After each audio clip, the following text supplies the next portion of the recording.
ulama inilah satu penyakit di akhir zaman ini, di mana memang ada satu hal yang kita satu titik Subhanahu wa ta'ala, bahwa setiap kurun, setiap generasi itu pasti ada mujadid, pembaharu, pasti ada orang yang memilih jalannya untuk bisa berdiri di dalam gitu. Dan alhamdulillah kita ini semua termasuk dari kelompok itu, yakni orang-orang yang berdiri di barisan menegakkan kalimat Allah. Namun kita juga harus ingat bahwa ada juga sekelompok yang berdiri di penghalang-penghalang daripada penegakan kalimatullah. Dan ini bukan hanya di kalangan para orang awam, tapi juga muncul dari kalangan orang-orang yang berilmu. Sehingga Imam Ghazali pernah mengungkapkan dalam kitab Ihya Ulumuddin bahwa ada ulama ini yang disebut dengan ulama su', dan ini menjadi PR besar bagi kehidupan perhatian utuh terhadap agama ini. Namun kita tetap istiqomah. Para buya, para guru kami, para kiai yang hadir dalam meeting ini, multaqo ini,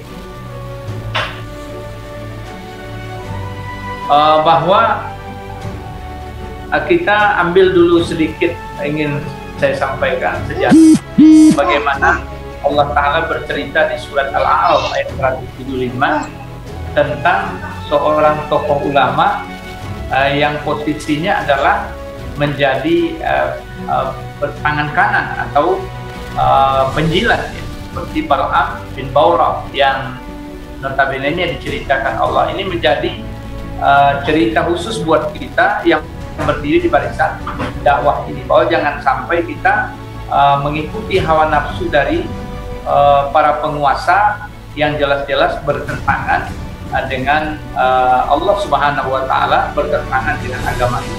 Maka mudah-mudahan cerita Bal'am bin Bawrah ini menjadi pengajaran berharga bagi seluruh kader-kader penggerak-penggerak dakwah yang memberikan perhatian utama kepada penegakan agama ini dari seluruh sisi, baik politiknya, ekonominya, baik sosialnya, baik kehidupan hukumnya dan lain sebagainya.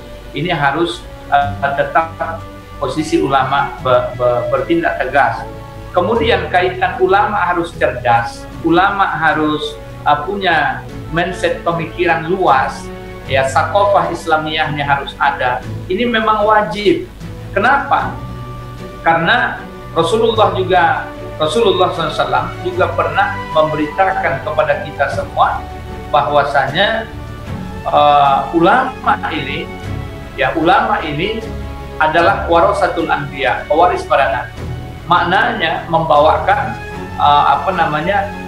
lisan-lisan yang disampaikan Rasulullah. Tentunya ayat Al-Quran, hadis Nabi SAW.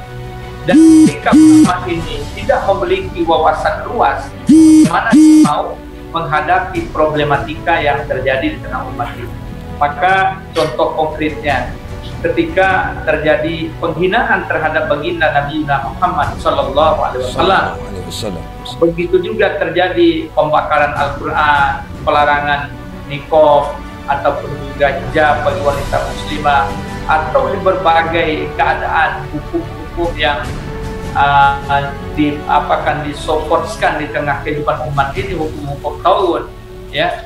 Maka kalaulah para ulama ini tidak memiliki wawasan luas melalui bacaannya, interaksinya dengan kalangan-kalangan para ulama yang ada di sentro jagat dunia ini, akhirnya nanti bisa bentrok antara satu ulama dengan ulama lain. Padahal semestinya ulama ini bersatu, ya, karena rujukan utamanya adalah Al-Quran dan Sunnah Nabi itu satu. Maka oleh sebab itu, ulama yang cerdas ini akan membawa umat untuk berpikir jernih dan berdiri pada satu barisan menjadi kontrol bagi perjalanan kehidupan. Mari kita lihat satu contoh.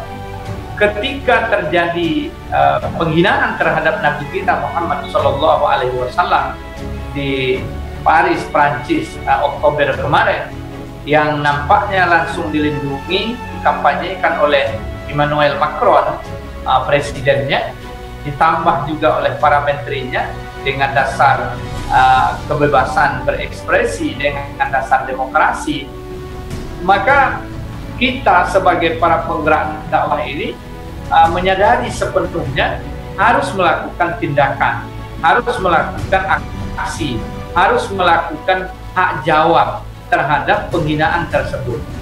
Nah, di sini ulama yang cerdas selalu menyampaikan, kayak saya misalnya, di mana gerakan sholat subuh berjamaah setiap Ahad, Sabtu, setiap Jumat, rata-rata hadir 200-300 orang, 150 orang pada setiap subuh. Nah, ini kita sampaikan bahwasanya bukti cinta kepada Rasulullah SAW itu salah satunya adalah membela harkat martabat Nabi. Jadi ketika dihina, ketika Nabi Muhammad dipojokkan, kita yang memiliki rasa cinta dan kasih sayang kepada Nabi jelas tidak akan menerima hal tersebut. Lalu bagaimana yang harus kita lakukan dalam perkara ini? Ada 4 sikap manusia. Kita ambil yang 3.